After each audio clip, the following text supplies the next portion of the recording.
Penyidik Kejaksaan Agung menggeledah sejumlah tempat terkait kasus dugaan korupsi yang menyeret bos PT Sritex. Penggeledahan dilakukan sejak Senin 30 Juni 2025 hingga Selasa 1 Juli 2025. Kejaksaan Agung menggeledah rumah Direktur Utama PT Sritex Iwan Kurniawan Lukminto di kawasan Surakarta, Jawa Tengah pada Senin kemarin.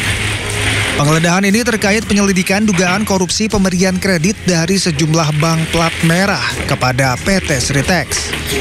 Hasilnya, penyidik menyita uang tunai senilai 2 miliar rupiah. Selanjutnya, penyidik juga menggeledah rumah Direktur Keuangan Sritex Alan Moran Seviro dan rumah manajer Treasury Sritex di kawasan Surakarta. Tak hanya itu, penyidik juga menggeledah 3 kantor anak usaha Sritex, yakni PT Sari Warna Asli Tekstil Industri, PT Multi Internasional Logistik, dan PT Senang Karisma Tekstil. Dari penggeledahan tersebut, penyidik menyita sejumlah dokumen dan barang bukti elektronik berupa flash disk.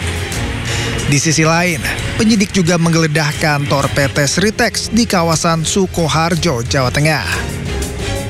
Setelah penggeledahan dan penyitaan ini, setelah dibuat berita acaranya, maka akan diminta persetujuan ke pengadilan negeri setempat, persetujuan penyitaan, dan tentu kaitan ini maka tindak lanjutnya penyidik akan melakukan pembacaan, analisis, pendalaman terhadap informasi-informasi yang barangkali terdapat di dalam berbagai barang bukti elektronik yang sudah. Dalam kasus ini, Sritex mendapat dana kredit dari Bank DKI dan BJB senilai ratusan miliar rupiah.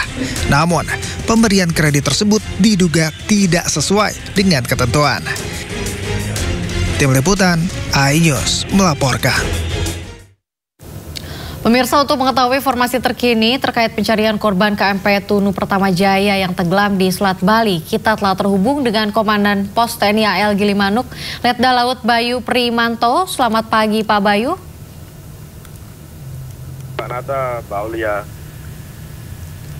Halo, selamat pagi, Pak Bayu. Halo, selamat pagi ya dengan kami. Ya, baik Pak Bayu, bagaimana sampai dengan pagi ini jumlah korban yang sudah ditemukan? Untuk sampai dengan pagi ini korban yang ditemukan 4 dalam kondisi selamat di pesisir Gilimanuk dan 7 dilaporkan meninggal dunia yang diduga penumpang KMP Tunu Pratama. Untuk saat ini semua stakeholder terkait melaksanakan evakuasi baik dari Banyuwangi maupun dari Bali. Baik, kemudian kira-kira apa saja kendalanya dalam proses pencarian dari KMP tersebut? Untuk kendala pada saat ini yang paling utama cuaca. Cuaca memang kurang mendukung, cuaca angin juga kecepatan di 15 sampai 25 knot, untuk gelombang juga 0,5 sampai 2 meter untuk perkiraan hari ini. Oke, baik Pak Bayu, aku mau bertanya juga nih terkait korban. Apakah seluruh korban ini berasal dari Bali atau ada yang dari luar? Untuk korban ini berasal dari di luar Bali, dari Bali ada, dari luar Bali, Banyuwangi, dari Aceh, Malang juga ada, karena di informasikan mungkin banyak ada yang mau berlibur dan ada yang mengirim logistik ke Bali, begitu. Baik, kemudian dari 53 penumpang yang menjadi korban ini kira-kira adakah anak kecil atau ada berapa kira-kira jumlah anak kecil ataupun perempuan yang ada di kapal tersebut? Untuk sesuai data manifest yang kami terima, anak kecil ada 2 orang. Umur 2 tahun dan umur 6 tahun, Bapak. Baik, terkait dengan hal tersebut, apakah kedua anak tersebut dinyatakan ditemukan atau bagaimana kondisinya? Untuk kedua anak kecil tersebut sampai dengan saat ini masih dalam pencarian. Untuk armada yang dikerahkan sendiri ini, Pak Bayu, mungkin? Untuk armada yang dikerahkan sendiri dari TNI Angkatan Laut, dari Lanal Banyuwangi menyerahkan kapal Angkatan Laut Sembulungan dan Patkamla, sementara dari Lanal Denpasar dipimpin oleh Kolonel Cokorda menyerahkan personil membantu evakuasi sebanyak 30 personil saat ini berada di Gilimanuk, begitu. Baik, ini kan berdasarkan dari keterangan bahwa untuk tenggelamnya kapal tersebut lantaran terkendala cuaca yang buruk. Apakah ada faktor-faktor lain yang menjadi penyebab dari tenggelamnya kapal tersebut? Betul. Mungkin apakah ada gangguan dari mesin, seperti itu dan lain-lain? Untuk kendala kapal tersebut, selain kendala cuaca, dapat diinformasikan bahwa kapal tersebut mengalami blackout atau mati mesin, sehingga kapal tersebut larut ke arah selatan dan mengalami kebocoran di dek mesinnya, sehingga kapal tersebut miring dan terbalik, begitu Pak. Baik, sekali lagi konfirmasi Pak, terkait dengan 53 penumpang itu yang sudah ditemukan 7 orang dan 4 lagi masih dalam pencarian, apa benar? 4 ditemukan dalam kondisi hidup, untuk 7 sudah meninggal Bapak. Untuk sisanya masih dalam pencarian sampai dengan saat ini. Baik, mungkin ada tanda-tanda seperti barang-barang bawaan yang mengambang seperti itu ya, atau seperti apa di daerah sana?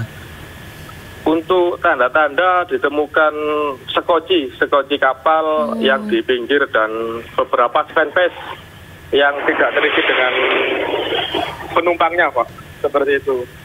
Baik, jadi sempat ada proses penyelamatan ya Nata ya dari penumpang yang mungkin hampir tenggelam dan bahkan yang sudah tenggelam. Dan mungkin dari keempat yang selamat itu, apakah ada dari salah satu dari mereka itu merupakan ABK dari kapal tersebut? Iya, betul. Untuk keempat yang selamat, 2 orang merupakan ABK dari kapal tersebut. Oke, ketika kronologis kejadian bermula, tadi kan dikatakan karena cuaca yang buruk segala macam. Apakah tidak ada upaya untuk keterangan dari ABK yang selamat ini? Apakah tidak ada keterangan ketika sudah mulai ingin tenggelam, mereka selaku ABK menyelamatkan dulu ataupun menurunkan skoci untuk menyelamatkan para penumpang itu?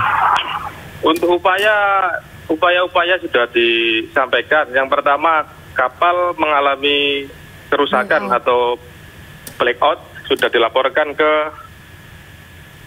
kita, dimonitor dengan radio. Selanjutnya KMP Tunu Pratama 88 yang merupakan satu perusahaan berusaha untuk mendekat untuk membantu kapal tersebut, mengganti kapal tersebut, akan tetapi tidak sampai dengan tidak bisa menuju kapal tersebut karena arusnya kencang. Dan pada saat mendekat, nakoda KMP Tunu 88 memonitor kapal sudah terbalik dan tenggelam. Oh, jadi blackout ini sudah terpantau dari sebelumnya berarti gitu ya Mas ya, sudah terdeteksi, bahkan sudah meminta untuk bantuan begitu ya? Betul. Untuk blackout sudah terdeteksi sebelumnya dan minta bantuan, akan tetapi bantuan tersebut tidak bisa menjangkau ke kapal tersebut. Dikarenakan cuaca, betul ya Pak Bayu ya? Iya, dikarenakan cuaca. Oke, baik. Kemudian mungkin peralatan apa saja atau equipment apa saja yang akan dikirimkan oleh pihak penyelamat, baik itu dari pihak TNI, AL ataupun dari Basarnas untuk melakukan proses pencarian yang tetap berlanjut pada hari ini?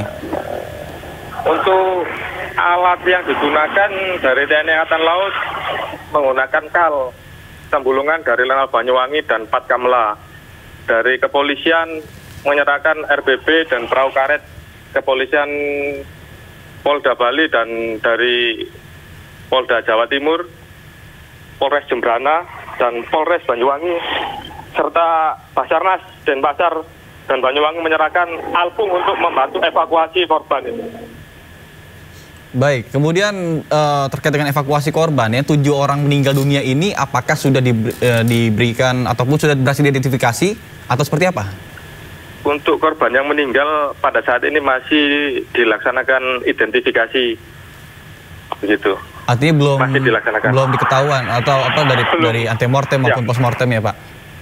Belum ketahuan, masih dilaksanakan identifikasi. Kemungkinan besar korban kapal tenggelam KMP Tunu Pratama.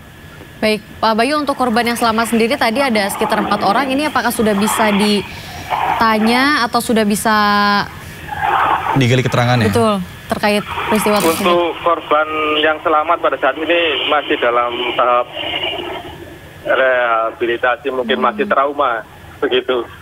Mungkin nanti kalau sudah tenang, kita akan memintai keterangan yang bersangkutan. Baik, untuk ketika yang korban selamat ini, kondisi ketika ditemukannya seperti apa, Pak? Apakah penuh luka atau seperti apa? Mungkin berupaya untuk menyelamatkan diri atau bagaimana? Untuk kondisi masih, untuk luka nggak ada luka, cuma ya agak lemah sedikit. Iya, betul. Agak lemas, tapi masih bisa terselamatkan dan sekarang masih dievakuasi di Pelabuhan ASDW Gilimanuk. Nah, dari yang 4 orang selamat ini, ketika beliau ini berhasil selamatkan lantaran memang bisa berenang kah, atau ada salah satu barang yang mengapung sehingga mereka yang bersangkutan ini ya mengapung dengan bantuan benda tersebut? Untuk seluruh penumpang, karena ada peringatan dari kapten kapal kalau ada kejadian blackout atau apa, seluruh penumpang diwajibkan untuk memakai stand vest. Jadi seluruh penumpang memakai stand vest. Untuk yang selamat kemungkinan besar terkena arus dan mereka juga bisa berenang. Karena menggunakan stand vest semuanya. Semua penumpang menggunakan stand vest. Karena itu merupakan salah satu alat keselamatan kapal. Semua pakai, cuma tetap harus bisa berenang berarti ya, Pak Bayu ya, di sini ya poinnya ya. Iya, betul. Semua pakai, bisa berenang, nggak panik, tapi semua orang kan nggak seperti itu juga. Iya. Ada yang panik mungkin karena panik.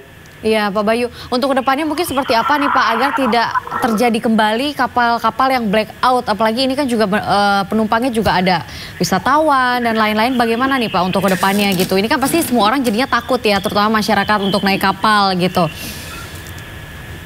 Siap, untuk kedepannya kita stakeholder terkait akan melaksanakan inspeksi atau pemeriksaan kapal-kapal, kelayakan kapal. Dan sementara semua kapal-kapal yang akan melaksanakan penyeberangan juga melaksanakan inspeksi kelayakan kapal dan sudah dinyatakan layak untuk berlayar. Seperti itu. Baik, siap, terima kasih banyak atas informasi yang diberikan dan sudah mau bergabung bersama dengan kami, Pak. Terima kasih dan salam sehat, Pak. Siap, salam sehat.